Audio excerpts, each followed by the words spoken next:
You're listening to ChainLeak, the crypto news podcast with your host, Joshua Roomsberg. Follow and subscribe today. Welcome to the ChainLeak podcast. I'm your host, Joshua Roomsberg. Today's episode is about Swarm Network, AI and Decentralized Truth. Today's special guest, Yannick, the co-founder of Swarm Network. Thank you for being here, brother. Thanks for having me, man. I really appreciate you spending time with me today and letting me tell my story. All right, so give the listeners a quick introduction of Swarm Network and what you guys are building for the industry. Sure. So essentially, the most simple way we can put it is we are building a framework that allows AI agents to communicate with each other and serve a very specific purpose as a swarm. So, like AI agents that are grouped together with a certain purpose, as in being a middleware layer to serve decentralized applications. So we've built out one. Go ahead. Are them swarms similar to users in a workplace, like workers? Yeah. AI agents inside the swarm, or like I got you. Are the AI agents inside the swarm like workers inside of a business?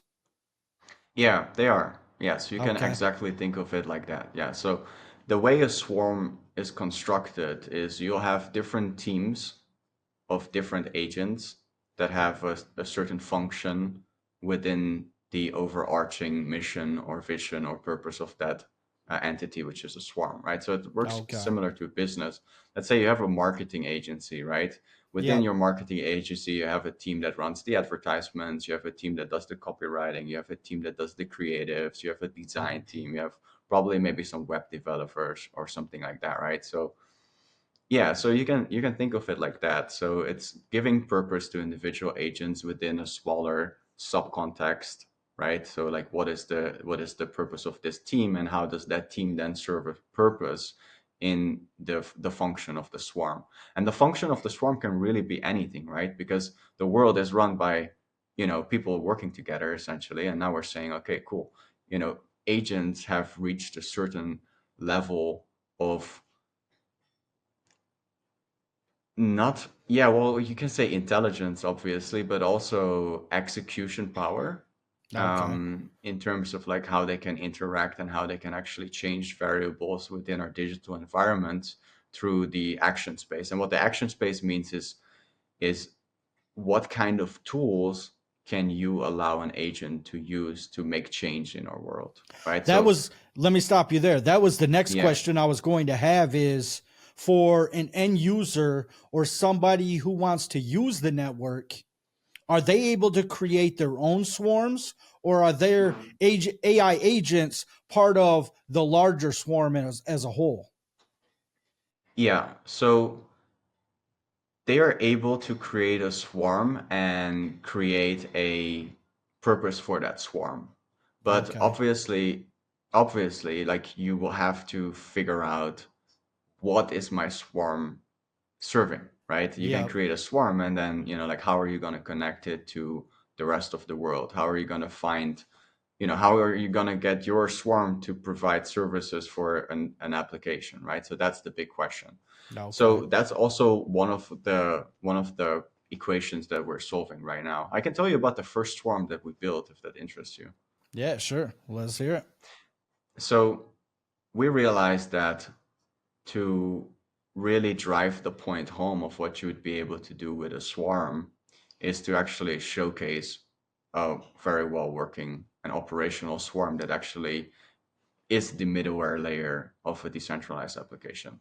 So Okay. we previously we built a prediction market and we realized that bringing arbitrary data on chain is very complex and not easy. And you have protocols like UMA.xyz, for example, and what they essentially say is like, okay, somebody can claim something, right? Can put a piece of information on chain, and then if nobody objects that piece of information, it should be true. But this is a flawed model, because maybe that piece of information just doesn't interest people, and therefore it's not being It objected, ain't right? being rebuked. So Yep. yes, exactly. So a big issue is in the scene is like, how can you bring arbitrary data and verify that at scale in real time on chain? So we were like, okay, well, first of all, we need a protocol. So we build a truth protocol that the agents and the swarms can interface with, and then we build a swarm that does exactly that. So we build Is an it application. compiling? Is it compiling the information in a live sense to where you Yeah, ask it a question and it goes and pulls that information, or does it already yeah. have the information saved within the swarm language models? Yes, so it's a hybrid model. So, Okay. so the first application that we build on top of this swarm is called Rollup News, Rollup lower dash news on Twitter. And what it does, it helps you verify information on Twitter, and then puts that information on chain so you can do something with it if you wish. Like, for example, Okay. conclude a prediction market. So if you find a thread that has a lot of information, a lot of claims in it, and maybe community notes didn't come there yet, and like it's not verified, and you're questioning it, then what you can do is you can tag rollup lower dash news. You can add rollup in the comments, rollup as write it out, and then that's a trigger for the agent swarm to start working. So Now, rollup is it news a on Twitter. username or is it a hashtag you would use? No, it's a username. It's a Okay. username.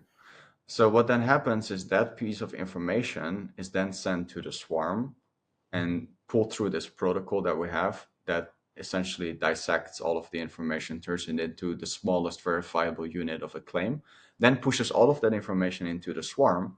And then the swarm is organized in such a way that it starts to search for the information that could either falsify or verify that claim that it's working on. So there might be like 100 claims in a certain article, or like 10 claims, or it could even be 1,000, depends on how long the article is and how many subclaims within the context of an initial claim exist, right? Because, like, for example, to give you an example, it's like, okay, my hair is black, right? But what shade of black is it, right? You can keep going Yeah. down the line, and creating additional claims. But anyways, so What do then you all of those feel? Let me claims let me are, stop you there again. yeah. What do you feel is the accuracy of the truth rollup?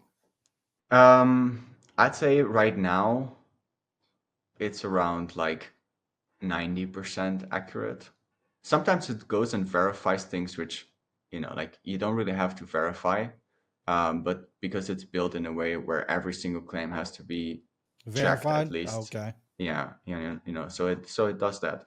And the way you can get it to scale up is by allowing more agents and allowing more swarms to join the network, and to gradually increase all the data that's available.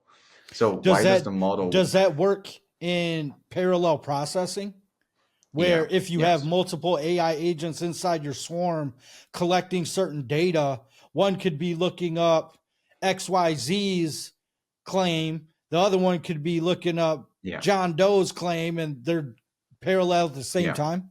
Okay. Yes, correct. So that's why I really like the model, because it's real time. It's almost real time, because there's a delay in terms of like, like the whole network needs to wait for all the other agents to finish Yeah, right. before it can push out, the final attestations. And we use zero knowledge to create privacy. But So when it comes to that, does an individual AI agent kick back and answer before the rest of them come through and it just keeps adding, or how the hell does that work? so it works really similar to how we operate as humans when we do work together in a team structure.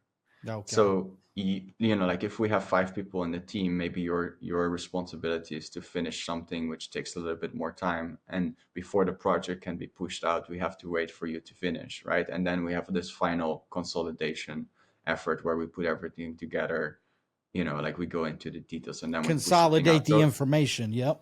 Yes, yes. So the same thing happens on swarm level. So when you think about designing a swarm, you need to think about how do I design a process, right? So I have all these units, right, of swarms, and what is their individual role and how does their individual process contribute to the process of the whole. So for example, for the roll-up news for this swarm, you Yep. have a swarm that handles and propagates the information. You have a swarm that is solely focused on extracting a certain type of information from a certain source, right? So there are these fact-checking solutions built by other companies such as Google and so on. So they have repositories of information. It works a little bit like search. So like there's an agent swarm within the swarm that is responsible for searching and finding information there.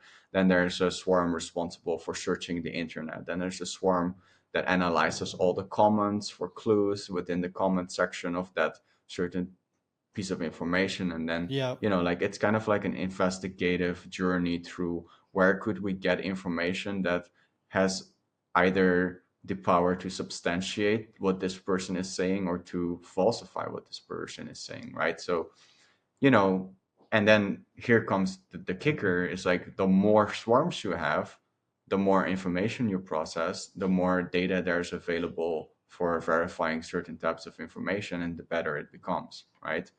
So it's a growing network of intelligence that has the ability to gather more intelligence. Now, how does the network expand overall?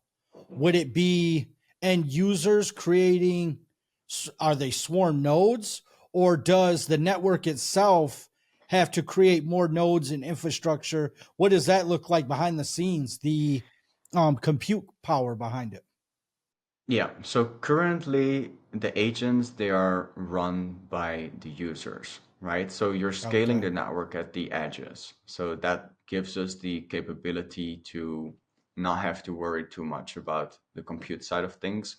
We're working right now with partners to like have the agents to be powered by purely decentralized compute and so on. But it's still a little bit in its nascent stages, and it's not very scalable as it is right now. There's a lot of players that are trying to establish this infrastructure. But anyways, so the real issue is like how do you bring volume in terms of agents that organize themselves into swarms that actually are capable of doing certain things, right?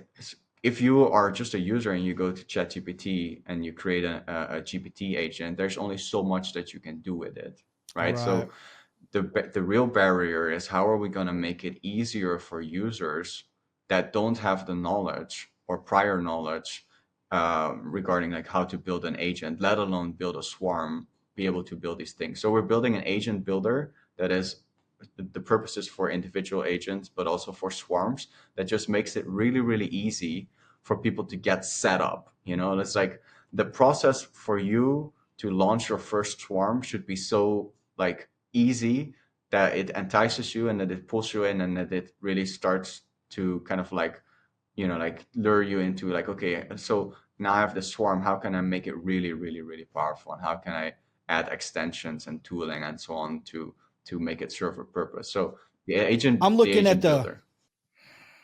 I'm looking at the big picture for AI agents and what they could be used for. Another thing that I was just thinking about is something to do with transportation in the highways. Is there anything Hmm. that comes to mind when you start thinking like that for different ways that the traffic runs? This is a good time to go this route, or if you have travel plans and you need to travel from California to Florida or California to New York, what would be the best routes to take? Is there a way that you could use a swarm to create the best mapping for your journey? You could, like, if you're especially if you're not so concerned about what is the most fastest route, like for example what is the most scenic route, or what is the route that is the most appealing to you in terms of like sightseeing or maybe like restaurants that you like and so on. Yep. Like You could definitely do that. Yeah. So you could build a swarm for practically anything, right? As long as the utility side of the agents and the teams that are within that swarm are powerful enough, you could make it do anything. So that's why I always say it's a middleware layer. It's a Okay. middleware layer because you got both the compute, the utility, and then the execution power. So swarms right now are really good at working with like information, complicated information, but also information that is very vast and extensive in terms of, let's say, like, like, for example, going back to the Twitter example.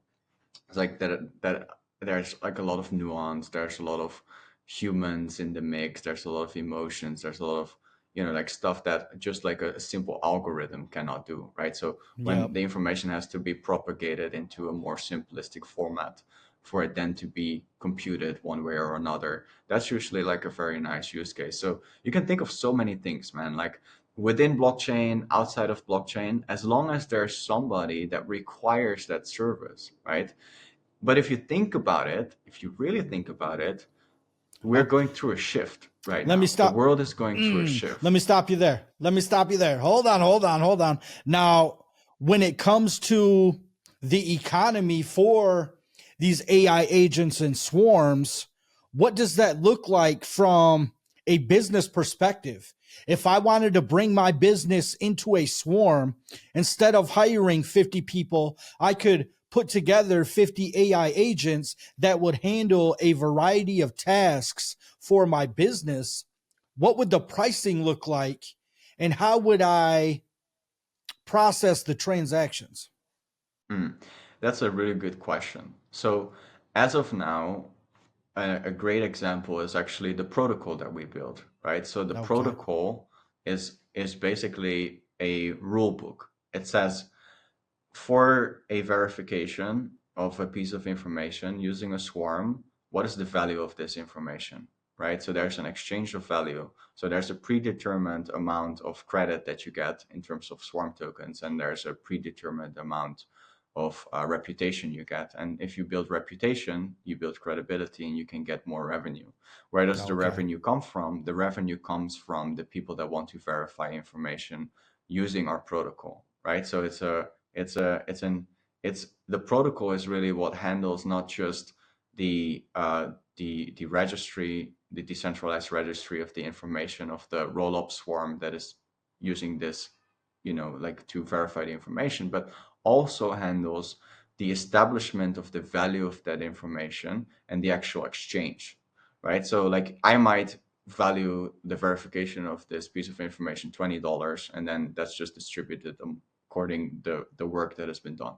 That's just Okay. one example, right? So that's why I was talking about protocols before, because you need these kinds of rules, right? It's like, how do you establish the value of your service in the market? Is, well, probably you'll get clients, and you know how much the clients are willing to pay you, right? And then you can look at that on an industry level. If you're selling goods, then there's like a maximum and a minimum amount that you should be asking. The minimum amount Standard pricing, right? Yep. yeah, kind of like standard pricing, what's acceptable, what's in the market. So the same logic goes for your AI agents, right? So that, like, the economy part is the hard part, though, at the same time, right? Because it's like, okay, like, if I have one swarm and it can do basically anything, how am I going to find a market fit? So that's why I said to my team, like, look, guys, we really got to focus on a really strong utility to show people what is possible. Because if if you just create a framework and everybody's like a free for all, it's just going to become, I don't know what it's going to become. It's going to be hard to align people on a certain thing, right? Okay, so that was another thing I was thinking about earlier when you were explaining this, and I forgot to circle back on it, so I'm going to do it now. Mm. The protocol layer, is it an individual network, or is it a layer two that is built on top of an existing network? Yeah, so we're going hard on interoperability right from the start. So we're building the first version of it on SUI, but right Okay. after we find a good fit there, we will make it interoperable across different chains. So we have our own solution running adjacent to it. So it's basically kind of like, okay, here's the information, and then we push that to different chains, right? So Okay. yeah, so and I think that this protocol is not the first protocol that we will build. I think this protocol's use case is really nice, and there's a swarm attached to it, and users can join other swarms or formate other swarms and join our swarm or other people's swarm, and the network can grow and it can become like a thriving economy. But eventually it's going to cap out, like we don't need like 100 million agents. We probably need like 100,000 for it to run really, really well. And then, That's another we can thing focus on the next solution. with the AI agents and swarms themselves.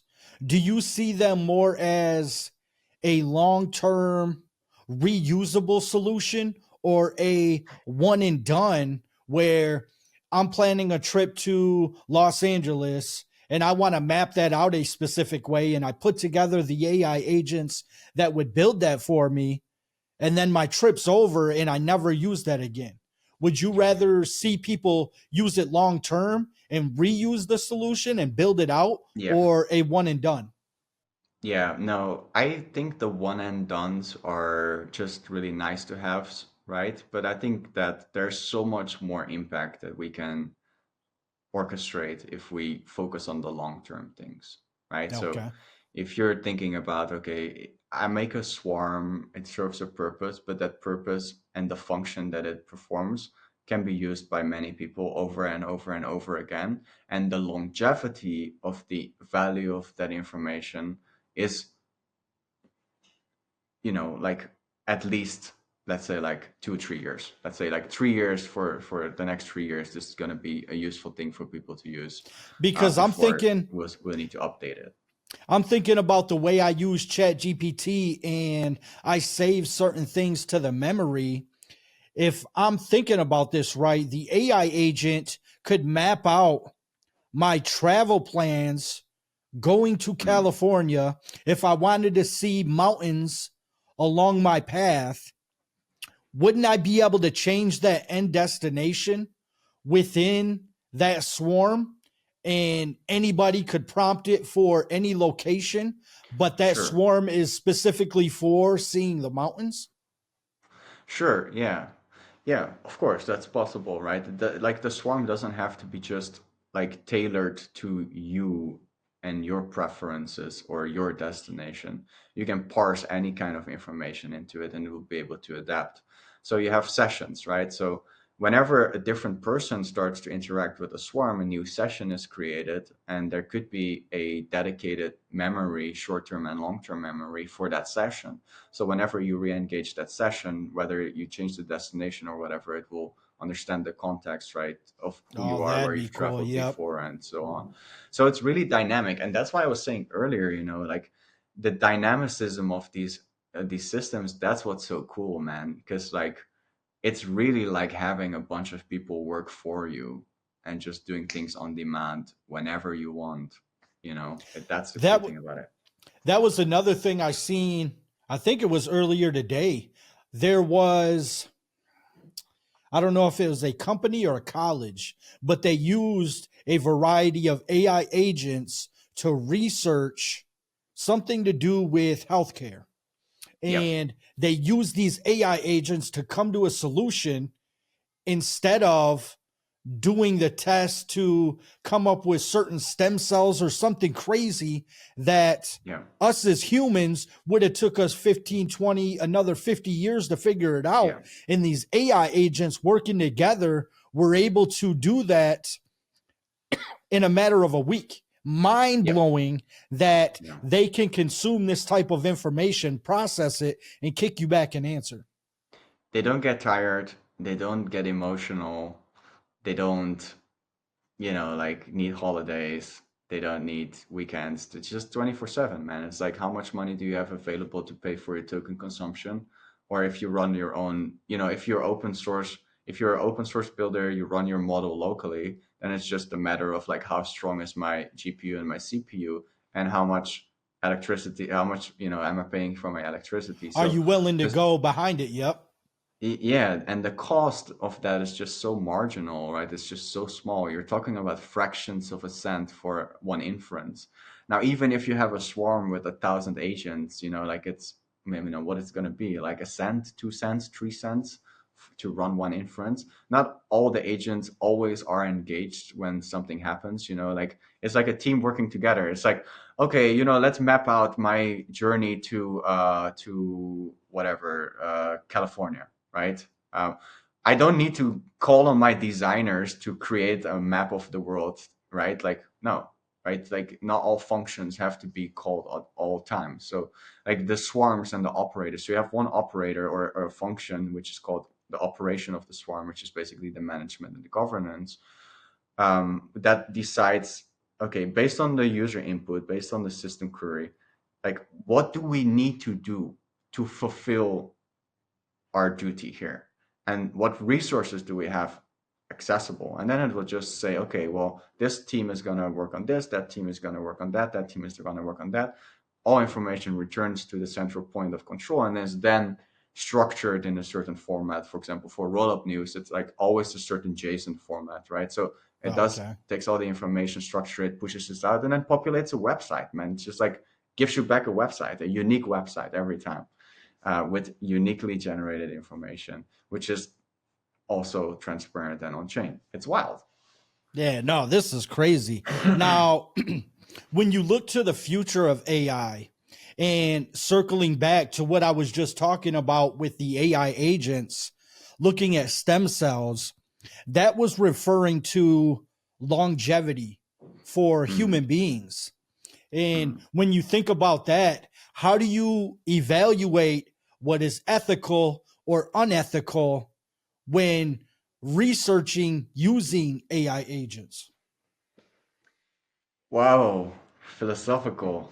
No, it gets deep. Um, Look, like I think you can kind of like extrapolate that notion into just defining when something is ethical and when something is unethical, right? And that's just a very fundamental issue that you have to deal with as a human. And I've like this question comes up all the time. It's like, how do you make sure that people are not using your technology or your framework or your protocol to do harm? And there's only a certain there's only you as a company. Let's take Facebook, for example, like Mark Yep. Zuckerberg. Like Facebook only has the capability to moderate and to manage the content that's flowing on their platform to a certain extent, right? Right. They have like all kind of policies and regulations, and they have people managing that.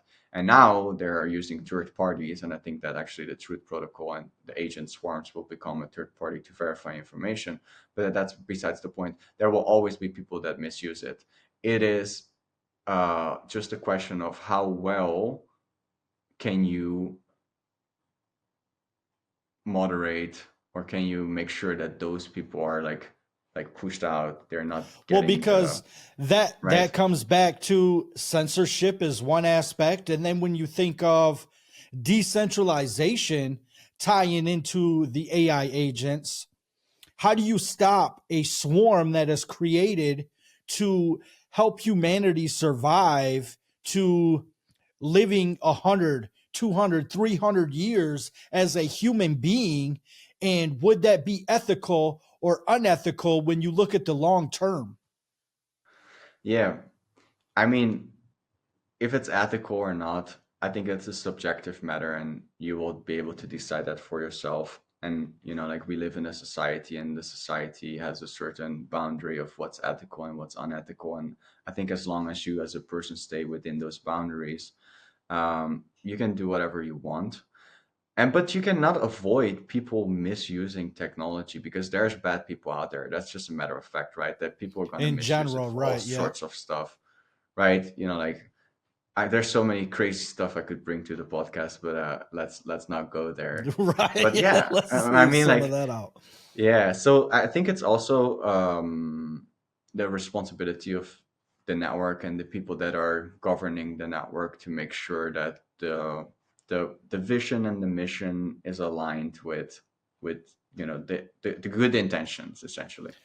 That's another thing with it being decentralized and open sourced. Is there a way for Swarm Network to put guardrails that you have to stay within these guidelines, or is that not possible? I mean, of course, it is possible. We can choose what we promote. We can choose who we endorse. We can choose who we allow to operate on the protocol, depending on whether they're good or bad actors. And On the there are protocol also, level, is there a yeah, way to set limitations? yeah, we work with a reputation system, so you have to have a stake, and if you misuse your power or if you just do something which goes against protocol consensus, then you'll be slashed, like you'll Okay. even be able to be ousted. So there are certain mechanisms that can allow it's just Guidelines. like, Yep. yeah, Okay. it's like proof of stake, it's similar to proof of stake. If Yep. it's You try to cheat the decentralized, it's network, you're accessible. out of there. Right. Exactly, exactly, Yep. exactly. So that's why I was saying that protocol level innovation is so important. It's so important because it sets the, it paves the road, and now we can walk on it.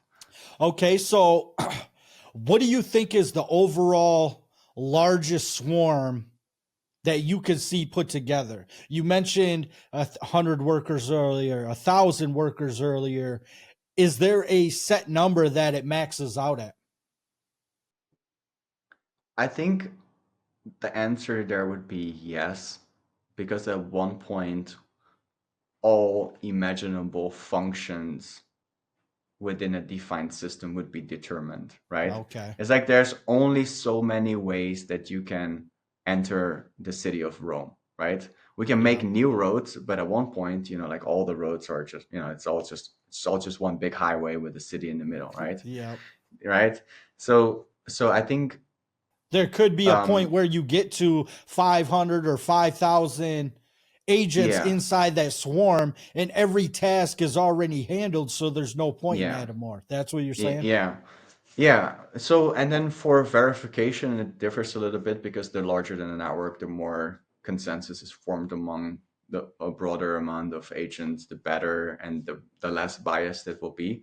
So I think in terms of truth protocol, yes, larger is better, but just only for forming consensus on certain pieces of information, making sure that there's no large swarm that is a bad actor, right? And also for accessibility and availability, like if we're working with real-time data, sometimes when you are maybe in the US and I'm like whatever in Africa, maybe, like there's a delay in between, the execution of our functions. But then for other stuff, yeah, I think it just maxes out. Like the marginal benefit of adding another agent is just going to be so small that, it's like, why would you add another? Yeah. I'm trying to think when you think about the execution layer of the swarm network, because of it being built on the SUI network, does that play a factor of how fast the information is received, or is that irrelevant on the protocol layer itself? I think that these systems, they are not always going to be fully decentralized because there's just a lot of stuff that doesn't have to happen on chain, and to put it on chain doesn't make sense because it makes stuff slower. That being said, SUI is super great. It's so fast and it's very composable, and we love building on it. But like a lot of the action space of individual agents is actually populated within the, outside of Web3. A lot of the things, the inference calls of certain APIs and computation, or maybe the propagation of certain information, is done locally, or actually connecting to some outside API or a backend that belongs to somebody else, right? So that's why the verification of the information is important, and that has to happen on chain. At least the consensus has to be, like visible, transparent, and people understand what happened within the swarm. So, like the verifiability of the process is important, but the process itself doesn't have to be on chain. Just the verifiability of the process is important to be transparent and traceable, essentially. Okay. Now, to close out the interview, give me a future outlook for the next 1 year, the next 3 years, and the next 5 years for AI, artificial intelligence, and AI agents. Okay. The next 1 year, everybody will have multiple AI agents working for them. ChatGPT is going to become like in different agents with different purposes that serve different functions in your life. Within the next 5 years, every single person on this earth will try to run kind of like a business or a system within their personal environment using a Niche. swarm. Yep. Yeah, even if they don't know it, like the applications that they interface with, like a lot of the stuff is going to be done by swarms. And the training of these models and the customization on individual agent level is going to be so cheap that you can create really insane stuff with it, right? Like we can see now that the large language model training is just like 100 of the previous like price that it would take to train a large language model. It's like Right. one hundred. That's a crazy. It's gonna become 1,000. It's gonna become 1 to the 10,000s, right? Like you can soon use your home computer to customize and train your Train own your own models models. Yep. without even understanding a single line of code. You don't have to understand what's happening. You just have to find application for it. Adding to that, it's going to create so many crazy new fields of expertise, but also jobs for people to do.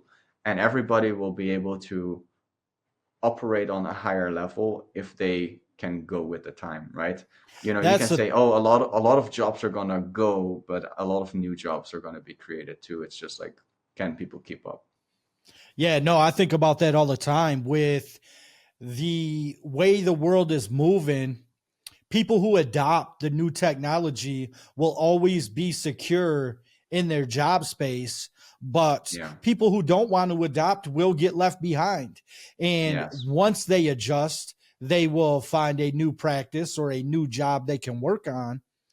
But they had the same opportunity if they would have paid attention, if they would have Yeah. researched, learned. And that's why when AI first came about, I really didn't understand it, but I went head first into the technology. And here we are a couple years later, and I'm learning and using it Mhm. daily. And I'm just an average business owner. So Mhm. there's people who may not have even started a business yet, and they Yeah. needed AI to get them off the ground. Maybe they Yeah. didn't understand certain things that they could ask their AI, and that AI could kick them back and answer that, oh, that's all they Yeah. needed. And they're starting a business next week. So it's Yeah. mind Yeah. blowing the way this technology is going to advance people's lives. And I love it. Yeah. Awesome, man. Thank you so much for having me on the cast, man. I really enjoyed talking to you. Yeah, no, I appreciate you being here. This has been Swarm Network, AI and Decentralized Truth. Thank you for being here, brother. Thanks, man. Appreciate it. The Crypto News Podcast with your host, Joshua Roomsberg. Follow and subscribe today.